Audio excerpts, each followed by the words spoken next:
This week on the Ocean Cruisers podcast, I'm having a chat with Tripp from sailing vessel Resilience, the Apparent Winds Expedition. Tripp with his partner Kiera as first mate are leading a 75-foot aluminium science and education expedition vessel called Resilience. They started the journey in British Columbia and sailed to Alaska, then down to Mexico before crossing the Panama Canal and sailing north to Maine. They're now undergoing a refit in South Carolina before heading south for their upcoming season. If you would like to learn more about Resilience and Apparent Winds, visit apparentwinds.org and Apparent Winds Expedition on YouTube. For anyone who would like to support the podcast and video productions we do, we have a store on our website now selling t-shirts, hoodies and a few other bits. Visit theoceancruisers.com or you can join our Patreon community, but for now enjoy the podcast with Tripp. Good. Yeah, what'd you think? I mean, we're just getting started, but yeah, tell me what you thought. Bloody nice boat, mate. Very nice boats. The type of boat that, you know, if we didn't know each other that well and you weren't a good guy, I'd kill you for it. You know what I mean? Yeah, that's what scares me. It's really nice, mate. It's really nice. We're painting next week we haul out and we're painting the boat Kingston Gray.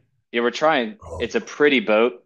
The boat that we started with, or that we thought we were going to use with this, was a all steel schooner, gorgeous but very work boat sort of research vessel. And when it came time to actually make that deal happen, the guy wanted way too much.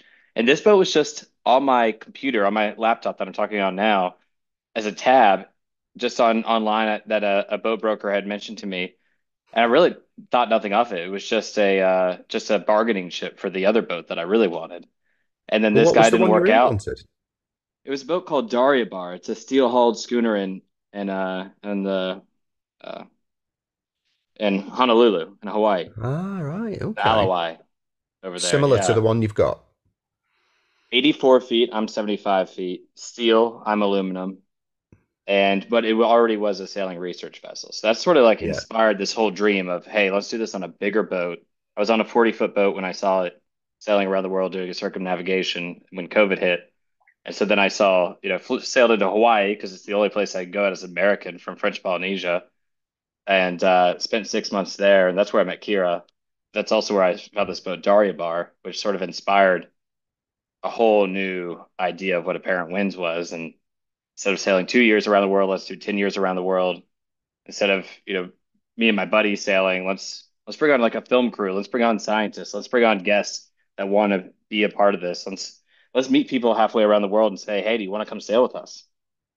Or do you want to show us your home? Do you want to, come aboard and be a part of this? So that was the idea, is like, let's get a bigger platform to do what we're already doing. Yeah. Bigger all the way around. It's just big ideas as well, isn't it? You know what I mean? Like you really took it up a notch there. From like a little 40-footer to like a 75-foot aluminium expedition vessel that you're doing science experiments on and meeting people around the world and bringing them on board. Yeah. Why not? It's a little overwhelming at times, but I'm thrilled, and I'm stoked for what's coming this year. We've been doing a year and a half already, and it's really powerful. When I got back, I went and visited my girlfriend's family up in New York for Christmas, and came back down, on the 26th because I really have to work and get back into it. But I ran into one of the folks, a woman that we filmed up in Maine this summer. She has family here, so I said, let's get together, have a beer, and catch up. And already, and I had gotten an email from her, and this has happened already for a lot of people that we meet with and film with. She was just like, having the conversation, having the interview that we had with her changed her life. And she, decided with the questions, it pushed her to go get this job working for the state of Maine to do cetacean research because it's so needed, and she's the right person for the job, and that's what she's doing now. And so it's cool to see the effect of not only folks that might watch what we're doing, and we need to improve the way we're doing, I think, to like really hook people in, and we're getting there, but to see the people that actually we work with, it makes a big difference. And it's huge for us, what a good feeling thing, but it's more seeing that impact is what we're really going for. So, mate, what has brought you to want to do this? Because, getting a boat and sailing around the world is one thing, it's a cool adventure, but like to take on the task that you've set for yourself, like just in terms of maintenance and the goals that you want to get out of doing all this, it's really a bloody huge thing that you've set for yourself. Like what brought you to this point where you want to just get a ginormous boat, do like science experiments in wild places. Like, what brought it all on? Yeah, that's a tough question. I'll try to make it quick, but also show the different stages of it. The first part of it was a circumnavigation with a friend of mine. The whole idea of it, really, we were stuck at home. We were roommates and best friends, both recently single out of our relationships, both ready for something different in life with our jobs, and a hurricane was coming through. And I'm from South Carolina in Charleston, so a hurricane was coming through, and we've had them. They don't, knock on wood, they're usually not too bad. So we were Hmm. sitting at home, we were stuck, and so we got stuck in this philosophical conversation of what is it to be alive? What is this experience that we all have? Where we are in this world, and what is, just really diving into a philosophical thing of what is this? What is life? Hmm. And then it kind of went from there to, well, to better understand our lives, let's understand the world because that's something tangible. We can't really have we don't have the mental capacity to really think too far beyond that. So let's see the world. And, there was a lot more to it, but we decided during that hurricane in 2018 from a month from the date that we decided to go take off to sail around the world. And we worked backwards from there. So that was part of it, gaining perspective in a sort of a very philosophical way, universal way of what is life. But then beyond that, it's the world's in a crazy crossroads, and maybe it's always been a crazy crossroads and always feels like that for the folks living in that specific time period. Mm. But I love people and I believe in people, and I think that if we can do something to share other people's perspectives and make somebody on the totally opposite side of the world and a totally different background understand, for somebody in my home to understand them and for them to understand somebody in my home and see if we can just listen to each other and learn more about each other, maybe we'd get along a little bit better. Maybe we'd be able to share ideas better. Maybe we'd gain a little bit of hope and a little bit of excitement. And I think life's incredible. And I think to be able to share that and do whatever we can to do that's a good way to spend your time. And then as far as, yeah, shoveling, I mean, I don't get a lot of sleep as much as I should. And I work really hard and put a lot of work into that boat and just hustling all the time. But it's how else are you going to spend your time? That's sort of how I feel about it. I'm happy with what I'm doing. Yeah, it's a great way to look at it, mate. It's a really positive perspective to have, and I feel pretty much the same way you do about the whole global setup at the moment. I We're not the think, only ones. yeah, probably not. I think there was a good 100 of us together a few weeks ago, wasn't there? Um, Yeah, it's a tough one, isn't it? I think like maybe, 70 years ago, people would have like, listened to the news guy shouting out the headlines on the corner, selling the tabloids and got pissed off about stuff. Whereas now the only Exactly. difference is constantly on your phone, somebody saying this thing, this just happened. It's like the world's bullshit is right in your pocket now. Whereas before you had to go for a walk to listen to it if you wanted to. And yeah, it's easy to forget that behind insanity are actual, genuine people with lives, and you'll probably get along with them. Really, most Exactly. people have got a lot in common. Exactly. Yeah, that I totally agree with you. Yeah. Yeah, this morning I downloaded four different news apps because I've been listening to just one. I realized I need a lot more in order to get something straight, And so, Yeah. now, yeah, I have five total now. But yeah, that's the idea. That's the basic idea is I do believe that, generally most people would get along and I think most people are reasonable. I think Mm. most people, if you really knew their story, you'd love them. Yeah, very much so. I think also it's like when I meet people and I have like an instinct to like dislike them for whatever, it's generally because they remind me of a trait I've seen in someone else that I've disliked, or could even be something I see myself that I don't like, and that's the reason for it. It's pretty common. Do you know what I mean? Then you just need Yeah, to work on yourself rather than taking it out on them. But yeah, just the ability to step back and like if somebody behaves like a shit, just be like, well, what day might they have had? Did their mum just die? And I'm literally nothing to them at the moment, and they were just rude for a yeah, second. Like just take a step back and try and wait. You can usually learn a lot with silence, so it's better to not respond sometimes. exactly. Yeah, you never know what's going on in somebody's life, Yeah, for yeah, sure. very true.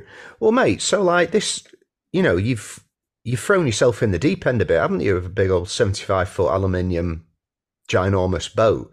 Like, you spent a bit of Yeah. time working on it.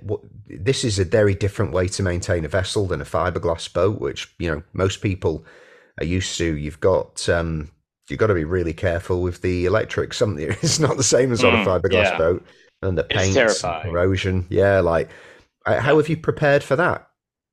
So, I mean, the big thing was when we bought the boat, right? That's the first way to prepare is see what we have ourselves into. And when we bought the boat and was ripping the whole thing apart, looking at the bilge and looking at obviously corrosion. We had it hauled out, and you have to have, a professional come and do what do they call it? It's basically like a sonogram of the hull, though, to measure and Yeah, sound with, electronic tools the quality of the aluminum plating. The problem with aluminum is that its corrosion isn't like rust where it's a big spot, yeah, or like a wooden boat where it's a big, it's rot, or even fiberglass, you have, soft spots and water intrusion. It's very isolated. yeah. You have just these pockets and pits of corrosion. So we got in the hull and we did the best we could to see what we had. And, another part of it's a really good boat builder. It's built by Palmer Johnson, which built some of the best aluminum boats that have ever been built. They were built up in Wisconsin by farmers. No And way. I mean, yeah, just really interesting group of folks, made a really high quality product that made a name for itself. And that boat has a pedigree because of that history. Um, and really interesting, a little bit of a side story is I ended up meeting when Kiera and I got to Newport, Rhode Island, so the other side of the country, bought it in Washington, Seattle, Washington, in the United States. Did a lot of stuff. Went up to Alaska, came down the west coast to the United States, down Mexico, filmed the whole way, came through the Panama Canal, went up to Maine this past summer, and through there, we were going through Newport in New England, and ended up meeting the owner or the original captain of the boat. And this is a No. guy that was there almost every day the boat was being built. And I met Holy shit. yeah, wild thing. And I met the widow of the guy who had initially commissioned the build. So I met these two people and was How handed, did you meet them? It's just random Dave on the I, dock. Like you just this is walk by him. sailing, right? These are boats. We got to the dock and somebody knew somebody and said that boat used to be at Newport. And the owner of the dock ended up coming down and got on the phone at the fuel dock right there that day. I just was talking to him. And he called this guy Mike, and he said Mike, and he made a joke to him like, "We found some contraband with your name on it on this boat, because I think the boat has a history." And long story short, I ended up meeting Mike, and his wife actually was the first mate on the boat, and meeting all these people involved, and ended up getting these thick binders full of photographs and old slides that you put in an old slide machine, with the lights, the little square cards that say usually Kodiak or Canon on them, Yeah, and just went through all these old photos of when the boat was being built, its first years on the water, the it's original crew on crazy. the boat. Got to hear all these stories, and so I mean, this is a tangent off from boat maintenance, but to know that I got to meet somebody who was there every day building the boat in 1978 Mm. and was making sure that it was done right for the owner because he was the captain, he was there, and met the whole crew, and I got to see photos of everybody that launched this thing on launching day and the whole ceremony through these old photographs. But the quality of the boat construction is a big part. And then, obviously going through and seeing what kind of shape she's in now. And she was kept pretty, but she wasn't kept well when we got her. Mm. All the water systems, all the fresh water systems were busted because somebody didn't prepare for winter well. And Oh yeah, it's a 75-foot boat with four heads and, five rooms and, all sorts of systems. Everything that's a was lot. cracked. Um, Part of the build you couldn't even get to because there was an aluminum frame with a generator on top. It was just kind of poor planning, in my opinion. And so we cut all that out and got to the bilge, and it is terrifying. But the big thing, like you said, is electricity, making sure stray Mm. electricity doesn't get anywhere. And I have a little button I can press that tells me if I'm reading the right sort of uh, level of frequency, if you will, Mm-hmm. through the hull, and I know everything's okay. And if it's not, then I All don't know. right. It's a 75-foot boat. I better go find this loose wire somewhere and figure it out. Oh yeah, mate.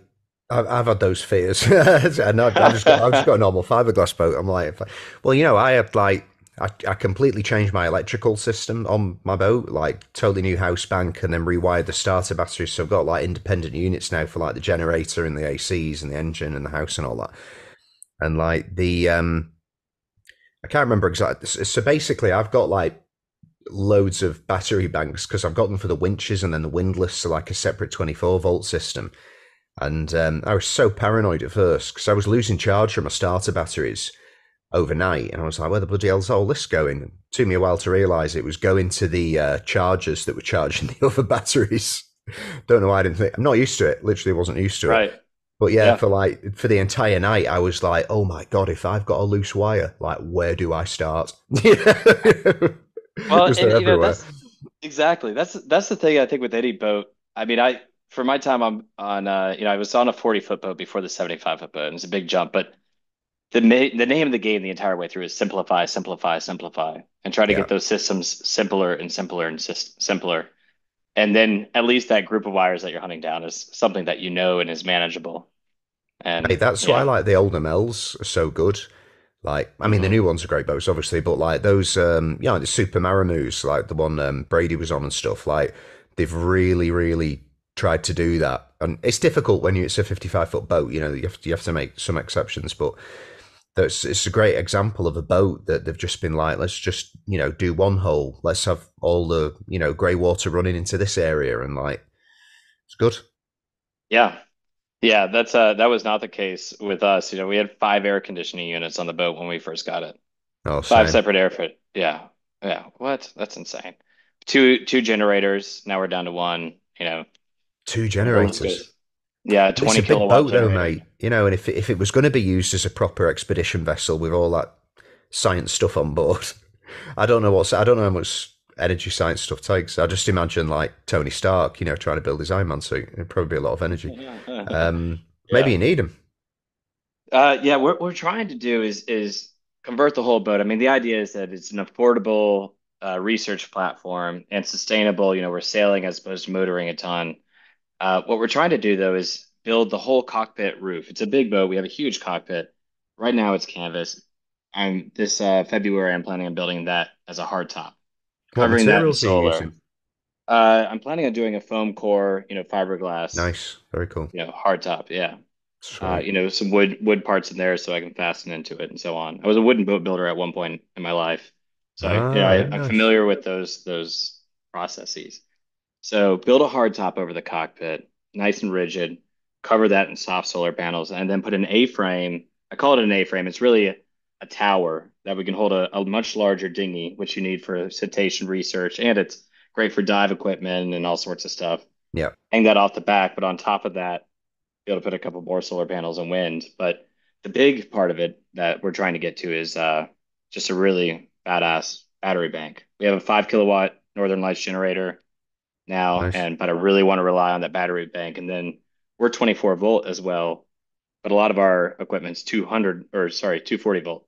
Yeah, So what we want to do is right now I have a single inverter with 24 volts that produce and 120 obviously, and I want to stack another inverter so I can get 240 volts off of it and run without starting a generator, but yeah, a nice battery bank. Our refrigeration and our windlass at one point was also on that. Nice things that you don't need on a boat, but actually it's really helpful when you have 8 people and you're all over the yeah. world and doing all this stuff. We have a washer and dryer, so that's also part of that. As That's what far I'm as the going for this scientific year, mate. equipment, That's my it's upgrade. it's a big one. It's a big Yeah, one. And I could justify it, and we've talked about it. You use a lot more water when you use a bucket and soap and you're yeah, washing all maybe, your clothes yeah. like that. Well, if you get a washing machine, you know exactly how many liters you're using as well. You know what I mean? So like, and they get clean. You're not washing them with salt and like rinsing them off and all that type of shit. Yeah, and dry. We Yeah. spent the summer of 22 up in Alaska, and it was one of those summers where it was a atmospheric river. And Ah, so you yeah, can't hang your clothes out to dry. Plus it's Alaska, it gets cold at night and so on. yeah. A dryer is nice. Yeah.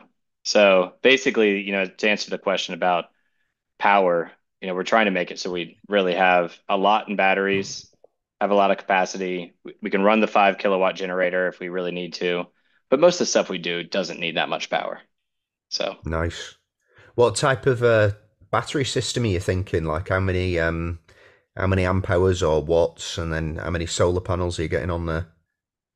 solar panels as many as we can. I honestly don't know quite yet. The battery, what capacity we're going to have. Mm. I'm actually talking back and forth because that's not my background, but talking back and forth with a buddy of mine that's an electrician, a marine electrician, to kind of help figure that out because we're not just trying to cover our needs.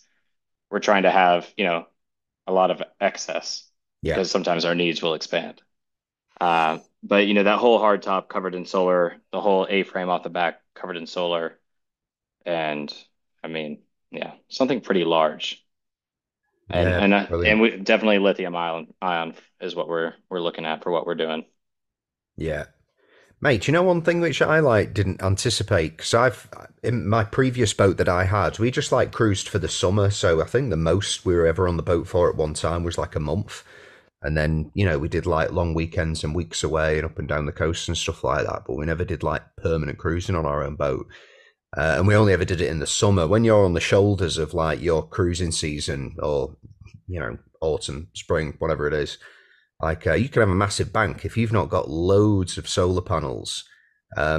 It's completely useless if you can't reach Isn't it. it? Like if you have a shitty week and it's just grey, like you're turning the engine on and you're turning the generator on and stuff like that. But like just raft them up as many as you can. That would be my advice to anyone. Solar panels everywhere. After, I was on a 40 foot, a Hinckley Bermuda 40. I borrowed it for 2 years is sort of how it happened. And I made a deal to fix it up, and return it to the owners in good shape because it needed some love. And so I had this boat. I didn't have solar power. I was screwing with this kind of crappy generator for a while. And I was in French Polynesia. Finally, we put solar panels on. And I had them for, we're sailing nonstop every single day. We don't have a season. We're always there. And so I got used to it. And so when we got on this boat that didn't have solar when we first got it, it blows my mind. You get used to Yeah, it. I mean, how beautiful it is it that when if you make it through the night, in most cases, you make it through the night with power, start daylight, you're going to be okay.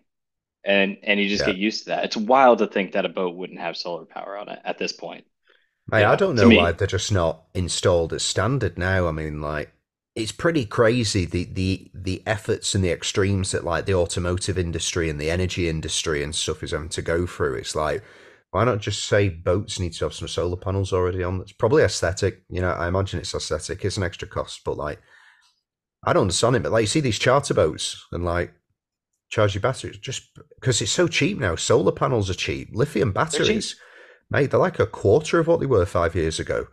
Yeah, what is it? Like, Basically $1 for watt is sort of what I've been told, and I yeah, think that's more or pretty true. less. Yeah, more or Yeah. less. Yeah, like I think they're probably a little bit more than like good AGMs now. So yeah, it's just bizarre. I mean, we were obviously on these like maybe we should tell everyone how we know each other. 'Cause we've Yeah, just you been should. You talking. you probably probably should. I'll give it a bit of an intro, mate. So we met at the Odyssey Sailing Festival, which was a surprise to me because I hadn't met you before or spoke to you before. So you are friends with Brady and Blue, and you're going to be working with them as well. And Seems like it.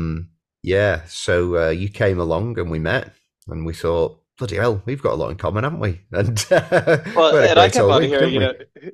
who's this Andy guy? I keep on hearing about Andy. Keep on hearing it about Andy. Didn't expect the jean shorts and the leather sort of leather hat, and didn't expect to just meet so many fantastic people, including yourself. There, it's just what a ride. Mate, it was a crazy week because it was like there was so many different personalities there, and there was a lot of like super interesting people also. Like there wasn't a single person who I spoke to who I literally just didn't go, oh, do you know what I mean? Like that's interesting, that's different, that's new, that's a cool take on life. Like it's just so many sweet surprises. Um, but yeah, God, it was just a great week for meeting cool people, wasn't it? Yeah, again, I took from that week. I think everybody on that boat wants to come sailing on Resilience now. That was sailing with us. And Yeah, we have I still. I mean, I'm sure if I looked up my phone, yeah, I have a WhatsApp from some crew member on our boat from that trip. And that goes to show you the relationships built during that entire thing and so on. So oh yeah, yeah, I had no idea. I honestly don't listen to a lot of podcasts and don't get on YouTube very much. So I met a lot of new people that I hadn't heard of that were pretty incredible. I heard of a couple of them because there were a couple of folks there that were just, people that have always that are pretty incredible. Yeah. But it was amazing how many new people I met, and I had the same effect.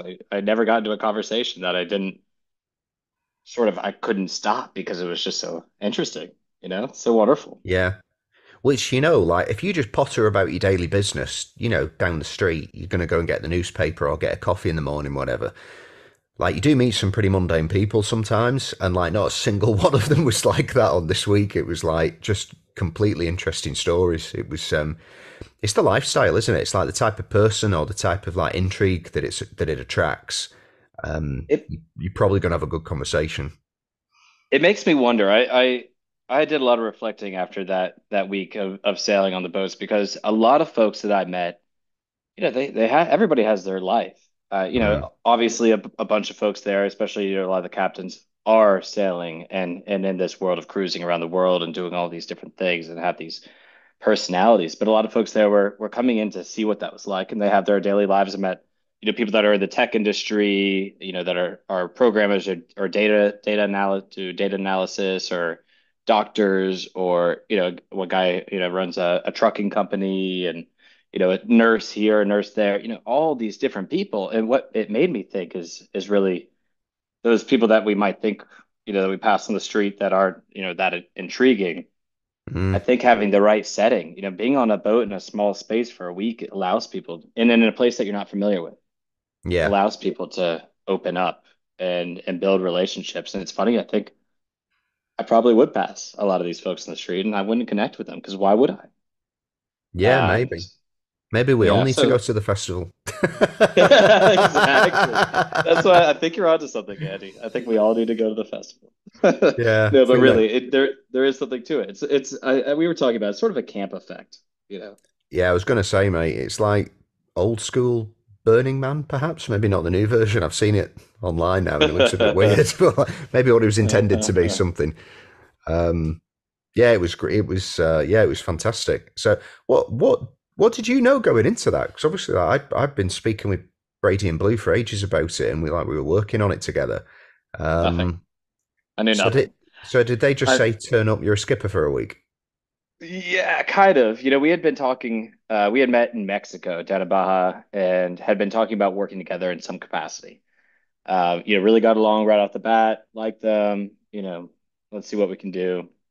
And then we got a call in May, probably, about this and saying, hey, we want to do another boat, and do you want to run that boat? And I just said, Kiera, and I said, yeah, sure. That Mm, sounds fun, and it was an opportunity, to have a little side hustle, a little side job, and really that was sort of the extent of it, and to build a relationship with them and see how we work together.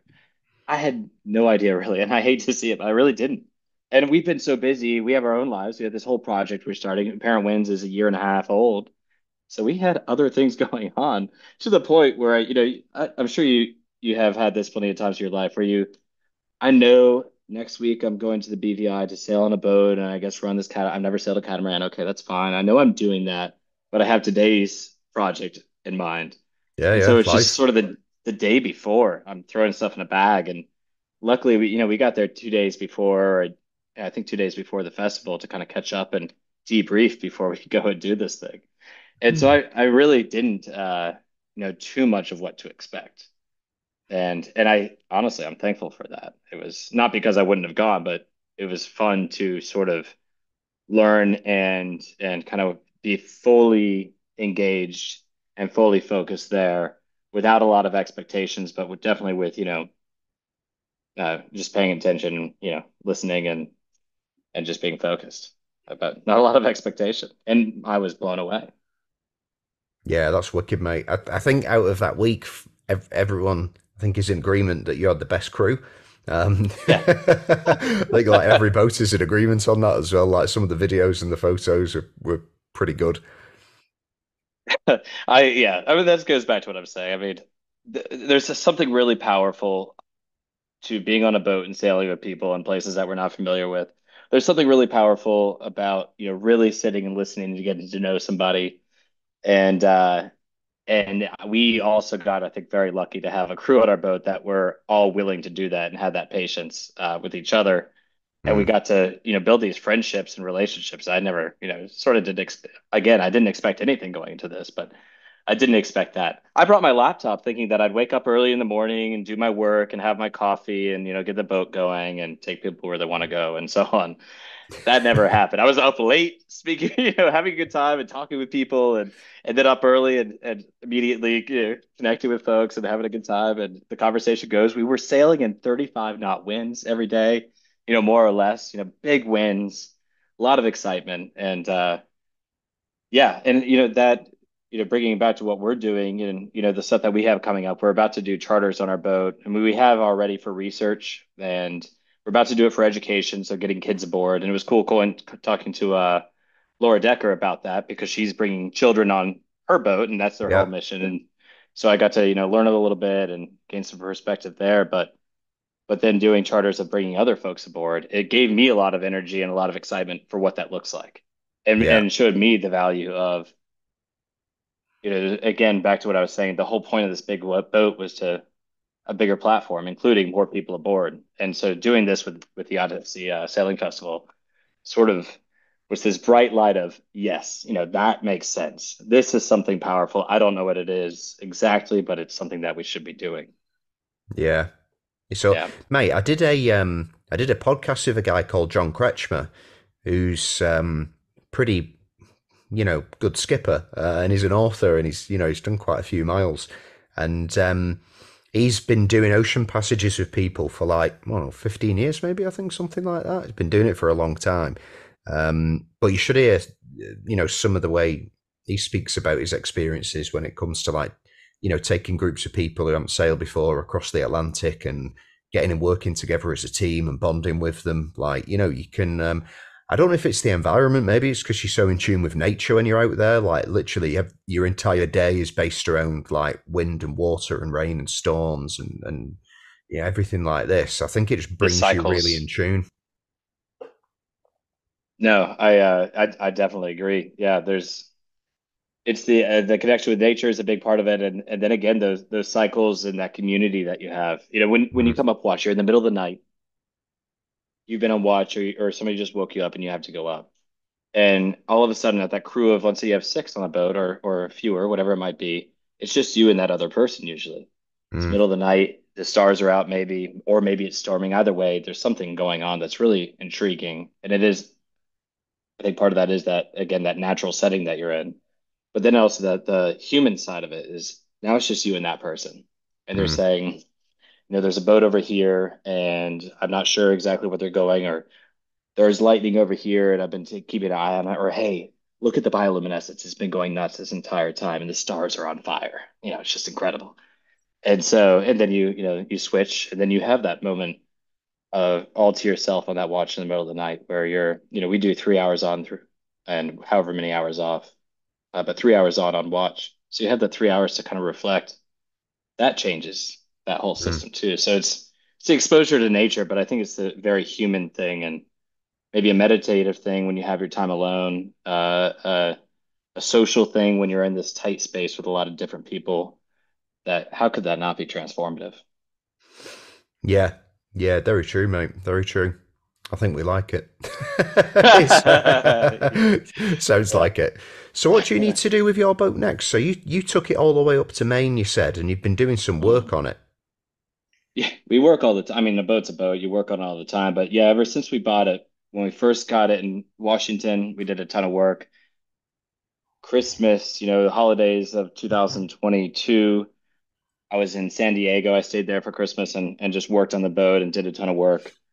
And then, of course, there are things that happen that we have to address. But we went up to Maine this summer, but planned this time. And it's kind of a horrible thing because I don't know if you've been through this, but probably since January of this year. The joke it started as a serious thing, but the joke has been serious, but also a joke of, oh, we'll fix it when we're in Charleston. So that list of, oh, that happened. We'll deal with that when we get to Charleston. We'll deal with, and it was such a nice thing to be able to go out and say, oh, that's broken. Don't worry about it. We'll deal with it in Charleston. But now we're in Charleston. You And have so, to fix everything. yeah, and the list is daunting. I mean, we haul out next week and we're repainting the whole bottom. If I can afford to, we're going to sandblast the whole bottom and redo all of our painting systems on the bottom. Aluminum boat, I really want to look at that and see how things are and deal with it. We're repainting the whole hull. So it's 75 feet, 18-foot beam, tall freeboard, 7 feet off the water. So we're Mm. repainting the entire boat while we're hauled out. We're redoing all of our standing rigging, It's a lot every of work, wire mate. on that. That's a lot of work. And that's huge. How are you painting it? We're actually, so it's interesting. Alex Seal is giving us some paint. This roll-on, no tip is what we're doing. Nice. So the whole haul, it used to be a yacht, but it's not anymore. But also, I saw at their factory, went in and did a little tutorial. So we're gonna just roll that whole hull. That's our plan right now. Roll on the paint, Yeah. no tip, couple of coats or a few coats, and honestly, what we saw at the factory looks fantastic. And even if it, is we're not professionals. Even if we're 10 feet away and it looks good, I'm happy. In Kingston Gray, we're doing the color. One, it doesn't look so yachty Mm. for our, being a research vessel and, what we're doing. I wanted that, but also it's cooler in the hot climates and it doesn't show. It kills me when I show up in a place like Newport, for instance, where you have all these boats. I don't know. I get caught up in the seat, I suppose, but we have salt all over the side of the boat and we're not a fancy yacht. I'm not getting out there and getting a hose and doing that. It's a waste of water and not what we do. So Kingston Gray, I think it's going to be the savior of my sanity. That we're painting the boat that. So we got the paint, Nice. we have the rigging. Oh, our decks, 75 feet of teak decks. We're Oh gosh. reaming out every seam and recaulking them because they're leaking. Bloody hell. That's big. Yeah, that's big. And then we recaulk them and then we How sand are it they all leaking? down. What, are they screwed in as well, or is it leaking through and seeping out of the sides of the teak install area or something?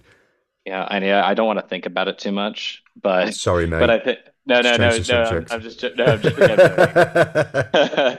No, but so it's a couple of things. I think that there's some areas that, fasteners are coming through, and so Yeah. that's an issue, especially around the hatches, so it's Oh not yeah, leaking at the normal. hatch, but just around. And they were put in 2005, we think. So it's Oh just yeah, old. yeah, yeah, And we yeah. talked to Teak Decking Systems did the decks. And so we talked to them and they said, yeah, that is one of our decks. And it looks amazing. We still have 3/4 of an inch of teak. Nice. So, they gave us advice of what to do and how to do it and so on. So it is mainly around hatches and a couple of fasteners that you do have to use. And, but it makes a big difference. So yeah, Yeah, reaming the decks. The cool thing is once you recaulk those, you take out all the caulk, put new caulk in, sand them. It'll sand down about a skim the top. or an eighth of an inch. Yeah. Yeah, So our decks will look brand new. Our hull will be repainted completely. Our standing rigging will be all brand new. We worked with UK sales. They gave us a good deal and we got all brand new sails on the boat. At least the main sails. We still need to figure out a spinnaker and a few other, code zero and stuff like that. yeah, So, the idea is that after this refit, we've done all these other projects, but after this one, we'll still have a lot more work to do, but we will have the big, we'll have the big chunk done. I yeah, mentioned that we met the original captain, and I told him everything we wanted to do, and I told him about like this spot under the engine I saw in the aluminum, and he said, "Listen, just do a little bit, do what you can. You're always going to have big projects, but do what you can, and then close it up and save that for later." So that's what we're doing a big yeah, portion, but there will be projects down the road for sure. But we're ready to, yeah. after this, we go north one more time to Maine just to miss hurricane season in the Caribbean. And then we either spend a year in the Caribbean or we head through the canal and go west. We stay in the Caribbean, we might go uh, around South America. But we're That'll be off no very matter what. cool. We're out of the States. Yeah. You've got a lot of work over, mate. You've got a few similar things to me. I need to do my decks. My decks are, I think, 8 years old, so Hmm. they're in good. They're in good condition. They were quite thick. I think they were about 15 mil when the new deck was put on, but it needs a couple of millimeters knocking off the top because it's starting to get, you know, you can see the areas of the wood where it's starting to pit and all that. Um, It holds but moisture. Yeah, it holds moisture. The key is just to have them, because a lot of people think if you sand it, you're taking away the wood, and that's a bad thing. It's like actually, if you leave those creases and those marks in, and they hold the water, it's actually worse than sanding it back. So Absolutely. Yeah, they yeah, get you're they better get off sanding deeper. it back a bit. Yeah, yeah, they get deeper. Yeah. Yeah, Yeah. Yeah, so you have yeah. that going on in your boat. I've got a few bits I need to do, mate. I need to do that. I've got I need to take some big thick wires from my 24-volt alternator all the way to the bow to where the batteries are for the windlass. I'm not looking forward to that job, man. I have to run like these big, the 24-volt, but they're still big cables because it's a long distance. Not Right. looking forward to that. Install a dishwasher. Actually, I am Hmm. looking forward to that. That's just not, I can sit down in the kitchen and take my time. That's not a bad one. Um, Washing machine. That's what's going on next. Flexible solar panels to put on there. Extra solar controller. But sales, couple of repairs. So nothing major, but it's a list, mate, isn't it? Do you know? And it adds up. And these things take way longer than you think they're going to take. Oh my God. Yeah, we replaced all of our windows, and I thought that was going to be a 2 week job. Oh no, getting all the cork off and cleaning the area, mate. Just getting those windows out sometimes, eh? They can be so They're difficult to huge. remove And hatches. yeah, the old caulking and everything is such a pain. Everything takes longer. Then you have rain, our Yeah. friend Rain, which, we need rain, but yeah, that sets things back a good bit. And we know what we did, and I don't know if you've done this on your boat yet. And God, the list of projects we have, by the way, are just ridiculous. They are kind of crazy. And how do you eat an elephant but one bite at a time? That's sort of how I Yeah. look at it. Yeah. But we took up our stanchions. I thought that'd be just a good thing to do. Let's take up the stanchions and rebed them. I've done that on other boats I've owned. It's just a good thing to do because they do eventually start leaking. Yeah. Didn't expect to find as much corrosion as we had at the base of the stanchions. And so that Okay. project that was going to be a week, 5 days, because there are a lot of stanchions, it's a big boat, and rebedding everything. It is a pain. You had to take ceiling panels down and other Yeah. panels down to just access them in the first place. Yeah, that project's still going, but we just found so much corrosion. And the good, the Well, you found it. good That's the news, good thing. we found it, and that's the thing. All this stuff, and it's nice. It's the boat that we're going to be on for the next decade. It's Yeah. kind of nice getting to know it intimately. Work sometimes is a pain, but how nice is it when you get to where you're going? Let's say, I know I have a daydream. I think Tahanea in French Polynesia in my mind. And when I'm sitting there feeling like I don't deserve to be here, this is too incredible, I will feel much more like I deserve to be there after doing this kind of work. And You've earned it. or yeah, that's one of the moments. The other moment is when my buddy goes flying across the deck because a wave hits him and hits the lifelines, and when we know that they're strong, so that's when the work pays off, and it's okay, you know. It's good, mate. It's such a rewarding feeling. Do you know when you do a job and you do it like really well, like you follow the instructions of all the professionals down to a T and you've done it and you can see it working properly. It's really, really rewarding to get it right from the start as well. That's so important. Um, but it's good to bash your boat around, isn't it? It's, I mean, we saw over the past 10 days what happens when boats don't get sailed that often, and then you sail them. Yeah, yeah, They fall to bits exactly. real quick. Yeah, it's good to bash them around a little bit more often. I was definitely worried about that on, boats that don't typically get sailed in 35 knots of wind and, so on and so forth. But, actually, I was really happy with the boats we were on down the BVI. Ours held up really well, and we pushed it, but we were smart. We didn't push it too much. That's the rule when you're sailing. If we're not racing, we don't want to break anything. Yeah, If you are racing, you don't want to break anything, but you're willing to push it a little bit further. So yeah, it is nice to know. And this boat, our boat, Resilience, the rigging, for instance, I've never known how old that rigging is. yeah, And so when we redo that, to know that I can really push that rig, I can push it yeah. as far as I want and it will be strong. That's a good feeling. And I'd say the same thing goes for work that job that you did really well. Hmm. I've learned enough times that job that you didn't do very well really will keep on nagging at you. Even if it's Yeah, okay, you know that you didn't do the best you could do, yeah. and it's always going to be there. And it takes, for me, I'm hard-headed. It takes me to learn a long time to learn that there's a lot of value to just taking your time and being patient and not, covering up a bad job. Yeah, just don't do patchwork. Just try. It's difficult though, mate, 'cause it's so bloody expensive to buy some of these parts and some of these connections and the right copper wiring and the right switches Yeah. and fuses. Like, gosh, it's so tempting to just not get the one that's bloody 10 times the price sometimes. It is terribly expensive. I go with the rule that, as long as the boat's, go with the most important thing first. The boat's Yeah, floating, that's probably number one. The rig's going to stay up. Nobody's going to get electrocuted, and your bilge pumps work, and the list kind of goes on and on and yeah, on and on. But there's only so much you can do. And then, all the old salts I feel like will tell you, you just put the damn thing in the water and go. There comes a time where you got to put it yeah. in. And I'm curious. I don't know much about your story, but I know you've sailed some, but how long you hauled out? Do you have that feeling where you realize that this list might not ever end, and I just need to put the boat in the water and go? Well, I left mine in the water this year for that reason. Okay, I good. didn't want I didn't want to invite that possibility. I've just got no. Actually, the most annoying thing I've got is we've got like a surge box for the water intake under the engine because it's a big engine. Hmm, It's like 100 horsepower, and the inlet's only a normal production boat Jeanneau type of size inlet. So it's got like this surge box basically like beyond the impeller.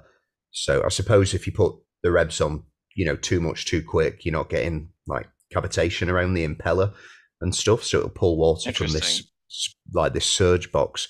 I had no idea what it was. I was like, "Why have I got an exhaust like going into my engine?" Before the engine, yeah. Yeah, yeah. And they were like, "No, it's a surge box." They have them on like bigger marine engines sometimes. That's like pissing in like I don't know 5 liters an hour. It's 25 years old. They decided to make it in stainless steel instead of plastic. So Uh-huh. That's good. that's yeah, it's an easy thing, It's an €80 part. It's not a big deal, but getting access to that hole when you're 6 foot is not easy. That's why That's I'm where it gets very happy. complicated. I have to argue with my girlfriend that I'm 5'10". And she might be right. She's like, we're the same height. I'm 5'9". But I'm built for boats, and I'm thankful for that. The other thing too, though, Yeah, is our engine room. On the last boat I was on, I remember trying to pull an injector out of the top of my diesel engine, and there was, maybe an eighth of an inch of space for that injector to make it out of the engine. yeah, No working room above. Our engine room on this boat is massive. I can get nice. on top of my motor, I can get on both sides of it, I can get behind it, I can get everywhere on it. I can sit down. I could put a chair next to it if I wanted to and think about what I'm doing for a while. Just think about the There's just so engine. much room in that engine room. Yeah. And that was a big selling point because I mean, there's so many boats that are designed that you do have to cut the sole if the engine's under the cockpit, for instance, out Mm. of the boat. You had to cut the cockpit out to get to what you really need to get to. So, Yeah, and some of the older ones, yeah. It's something that like the longer you have a boat for and the more time you spend working on on an engine that doesn't work very well, um, it's one of those things that you just appreciate so much more. Like when I go in some bigger boats, and we went in this boat. It's called a Gunfleet. It was like a knockoff of an oyster, but it was actually really mhm. good. It looked better than the equivalent oyster in some, especially the rigging. Um, the engine room was like, you could get your full body in there and you could lean over and you could see every moving part of it and you could get an elbow around the engine. Do you know what I mean? Like Mhm. placing those fuel filters that are just impossible because you got like that much leverage to get off an oil filter or something. It's ridiculous. It's something you really appreciate once you've spent time on a boat for a long time and you know that you need to Right. get in there and do the work. Something that everybody that's buying a boat that they said that they're going to do all their work, they better look at that space and look how hard it is to get to that stuff. Engine, electronics, pumps, bilges, everything. If you're going to do your own work, Yeah. it's yeah. If you've been on a boat before that a lot, then you realize how valuable that is. Yeah, definitely. So, mate, what's your plan then? How long do you think you're going to be working on the boat in the yard, and then when do you think you're going to plop it back in and get back out there? So, right now, our plan was to be hauled out the month of January. We already had a charter lined up to get a bunch of kids from Florida to go to the Bahamas in March, and I just made the call that, hey, I don't think that's a good idea. Let's do it later in the year. Luckily, they received that really well. So I think we're going to be hauled out January and probably part of February, as Okay. opposed to just January. And then we'll go back in the water. I mean, I still have a long list of work to do when we're back in the water. All of our port lights are aluminum. I have to take them all out. and repair a lot of corrosion and then reinstall and repaint them. And that's just one thing. We're redoing the whole interior of the boat. We'll do that Mm. while we're in the water, varnishing all the floors, walls, Bless me. painting, bless you, Thank you. and doing upholstery, all sorts of crap inside. So that's January, February. March is sort of what I'm seeing, March and April, but March is hopefully finishing some work, but that's really our party period where we'll just invite people aboard and open it up. And, we have a couple schools around here in Charleston, South Carolina that will take, we have teachers that are interested in getting their students out to, be on the boat, learn about what we do, maybe do a microplastics trawl, maybe do some water quality testing, that sort of thing. And then we'll do a little bit more filming. We're filming in January and we're filming in April in the Low Mm. Country in this part of the world. And I'm really excited about that because that's where I'm from. This, a big part of my heart's here. And then we'll head up to Maine in May. Well, we'll head that direction. We're planning on doing some cetacean research with a group out of New Jersey for a week at the end of May, and then we'll head up to New England and Martha's Vineyard, New York, Newport sort of area, and then up to Maine, and possibly we're saying our plan is to go as far as Newfoundland if we get there, but kind of keep Mm. that open ended, just so that we're not rushing. We're enjoying what we're doing. We bring people on. We'll do our work, but we want to see how far we can get north comfortably before coming back down at the as winter or fall starting to come on and season allows, we'll work back down and then it's down to the Caribbean. And we have boat shows. We'll be at the Annapolis Boat Show. We'll be at the Newport Boat Show, I believe. It actually depends on the next Odyssey because I really want to be a part of that in September. Got to figure that one out. and and then yeah, down to the Caribbean and we'll see. We have some cetacean biologists, whale scientists that want to do some work with us in sperm whales in Dominica. We're partnered with Woods Hole Oceanographic Institution, and I think we'll do some stuff with NOAA as well as far as deploying these oceanographic data collecting Argo floats, which are these really cool floats that Yep. stay in the ocean and collect data. And so, yeah, we just do our operations, and that's the deal. It's kind of cool because we have the people we film, we go to these different places, we do the data collection research that we're doing. That's sort of our normal operations, and then we get to play with where are we going to go. Mm. And honestly, when Kiera and I got off the boat in the BVI, I'd never been there. We had been, working on our boat. We had been up in Maine all summer, so we hadn't really been in a tropical sort of equatorial setting in a long time. Yeah. And that's what got me into thinking, hey, maybe we don't need to rush to the Caribbean. And because we were planning on going to Dominica for whale research in December 2024, then heading through the Panama Canal, and in February 2025, leaving Panama to head to the Galapagos and then to head to the Marquesas.